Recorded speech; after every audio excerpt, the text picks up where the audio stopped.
നമസ്കാരം, ക്രൈം മാഗസിനിലേക്ക് സ്വാഗതം. കനത്ത മഴയും അതുമൂലമുണ്ടാകുന്ന പ്രശ്നങ്ങളും വിട്ടൊഴിയുന്നില്ല. ആന്ധ്രാപ്രദേശിലെ തെക്കൻ മേഖലകളിൽ പ്രളയത്തിൽ കനത്ത നാശനഷ്ടമാണ് സംഭവിച്ചിരിക്കുന്നത്. ചിറ്റൂരിൽ 100 കണക്കിന് വീടുകളാണ് വെള്ളത്തിൽ മുങ്ങിപ്പോയത്. കടപ്പയിൽ 3 ബസ്സുകൾ ഒഴുക്കിൽപ്പെട്ട് 12 പേരാണ് മരണപ്പെട്ടിരിക്കുന്നത്. കടപ്പയിലെ മണ്ടപ്പള്ളി ഗ്രാമത്തിലാണ് ബസ്സുകളെല്ലാം ഒഴുക്കിൽപ്പെട്ടിരിക്കുന്നത്. സംഭവത്തിൽ 30 പേർ ഒഴുകിപ്പോയി എന്ന ഞെട്ടിക്കുന്ന വിവരമാണ് അധികൃതർ ഇപ്പോൾ പങ്കുവയ്ക്കുന്നത്. പ്രളയത്തിലും വെള്ളക്കെട്ടിലും മരണമടഞ്ഞ 12 പേരുടെ മൃതദേഹങ്ങൾ മാത്രമാണ് ഇതിനോടകം കണ്ടെടുക്കാനായത്. മറ്റുള്ളവർക്കായി തിരച്ചിൽ ഊർജിതമായി തുടരുകയാണ്. ഇപ്പോഴും ഈ മേഖലകളിലെ പുഴകളെല്ലാം കരകവിഞ്ഞ് ഒഴുകുകയാണ്. നദീതീരത്തും ഗ്രാമങ്ങളിലും ഒറ്റപ്പെട്ടവരെ രക്ഷിക്കാൻ ഹെലികോപ്റ്ററുകളും സഹായത്തിനായി രംഗത്തുണ്ട്. ചിറ്റൂരിലാണ് ഏറ്റവും കൂടുതൽ നാശനഷ്ടം സംഭവിച്ചിരിക്കുന്നത്. ഇവിടെ നിരവധി വീടുകൾ തകർന്നടിഞ്ഞു. വളർത്തുമൃഗങ്ങളും വാഹനങ്ങളുമെല്ലാം കുത്തിയൊലിച്ചു വന്ന വെള്ളത്തിൽ ഒഴുകിപ്പോയി. ചിറ്റൂർ, കടപ്പ, തിരുപ്പതി മേഖലകളിലായാണ് സ്ഥിതി രൂക്ഷമായി തുടരുന്നത്. അതേസമയം തിരുപ്പതി, തിരുമല ക്ഷേത്രത്തിലേക്കുള്ള ഗതാഗതം ഇപ്പോൾ പുനഃസ്ഥാപിച്ചു കഴിഞ്ഞു. ആന്ധ്രയിലെ കനത്ത മഴയെ തുടർന്നുണ്ടായ പ്രളയത്തിൽ ഇതുവരെ 27ഓളം പേരാണ് മരണപ്പെട്ടത്. ബംഗാൾ ഉൾക്കടലിലെ ന്യൂനമർദ്ദത്തെ തുടർന്നാണ് ആന്ധ്രയുടെ കിഴക്കൻ ജില്ലകളിൽ അതിശക്തമായ മഴ കഴിഞ്ഞ ദിവസങ്ങളിൽ പെയ്തത്. തിരുപ്പതി ക്ഷേത്ര പരിസരത്ത് വെള്ളപ്പൊക്കം രൂക്ഷമാണ്. മണ്ണിടിച്ചിലിൽ റോഡ് തകർന്നതോടെ തിരുപ്പതിയിലേക്കുള്ള സന്ദർശനം തൽക്കാലത്തേക്ക് വിലക്കിയിരിക്കുകയാണ്. ഉപക്ഷേത്രങ്ങളിൽ പലതും ഇതിനോടകം വെള്ളത്തിനടിയിലായി കഴിഞ്ഞു. വിവിധ സംസ്ഥാനങ്ങളിൽ നിന്ന് എത്തിയ 100 കണക്കിന് തീർത്ഥാടകരാണ് ഇവിടെ കുടുങ്ങിയിരിക്കുന്നത്. ഹോട്ടലുകളിലും വഴിയിലും ഒറ്റപ്പെട്ട തീർത്ഥാടകരെ സർക്കാർ കേന്ദ്രങ്ങളിലേക്ക് മാറ്റിപ്പാർപ്പിച്ചിട്ടുണ്ട്. അതേസമയം കേരളത്തിൽ ഇന്നും ശക്തമായ മഴ തുടർന്നേക്കുമെന്നാണ് മുന്നറിയിപ്പുള്ളത്.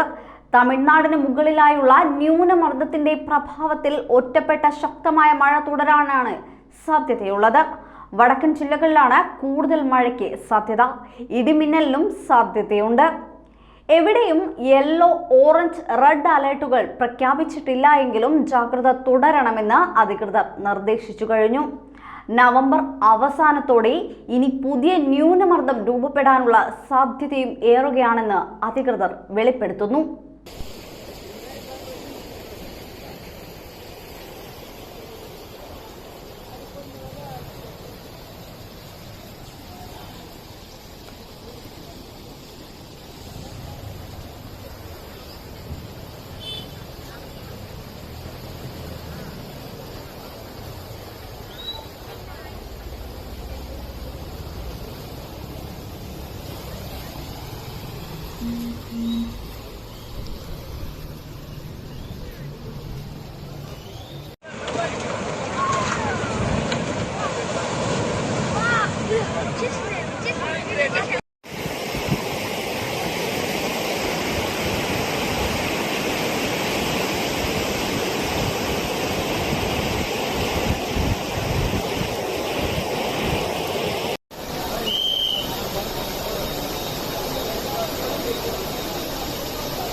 ஆடுது மூஞ்சிருமா എലക്ട്രിക് പോസ്റ്റ്